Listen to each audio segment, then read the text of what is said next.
Hey everyone, Regal Reviews here. It is the Survivor finale, and I was debating if I was gonna recap the whole episode or just reveal the winner. And I feel like I'm just gonna reveal the winner. There was a lot that went on. I'll probably just talk about it a little bit in my video, but here we go. So once again, I am so proud to say that I picked the Survivor winner, Sarah Lacina.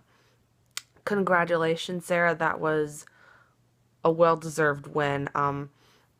I've made a lot of Survivor polls on my social media pages, and every time I have made a poll, Sarah was always the fan favorite for Cagayan.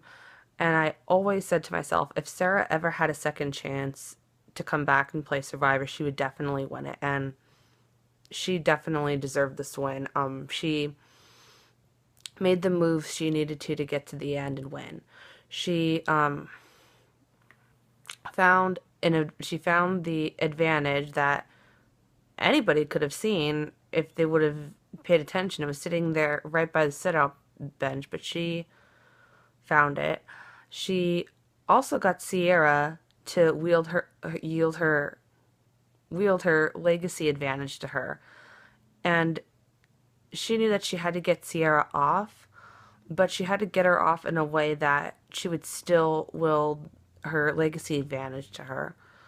She was involved in every vote, and she was able to make relationships with people, and sometimes she had to break those relationships because if she felt like they threatened her game, or just simply because she knew that they can beat her if they made it to the final three with her. And it really said a lot about Sarah's character when the whole Zeke outing Zeke situation happened. Sarah admitted that she comes from a conservative background, but when Zeke was outed as transgender, she didn't see Zeke as the transgender Survivor player. She saw him as Zeke for who he is. And that really said a lot about her character. And um,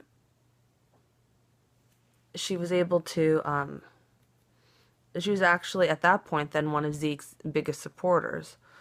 And Sarah was not afraid to make, Sarah was able to make the moves that other people were afraid to make. So, I definitely think her gameplay is different from her season in Cagayan, obviously, because she won this time. But she made it a point saying that her last season she played like a cop, and this season she played like a criminal. I don't really agree with that statement that much. I really feel like she just did what she had to do to make it to the end, and she wasn't afraid to make the big moves that she needed to, and they worked because she won. So I also think Sarah, I don't know if this is the right term for it, but Sarah was able to manipulate people to get them to believe her and to side with her in the votes. And she basically, went from alliance to alliance. She had a strong alliance there for a while, but she made a point saying that she'll vote for who she needs to get to the end. I mean, she never had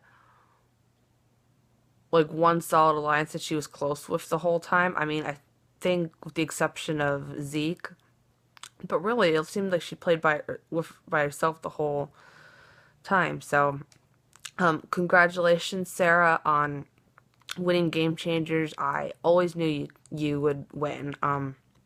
I hope you guys are all enjoying the reunion show, and I cannot wait to see what season 35 holds for us. Until next time, stay regal.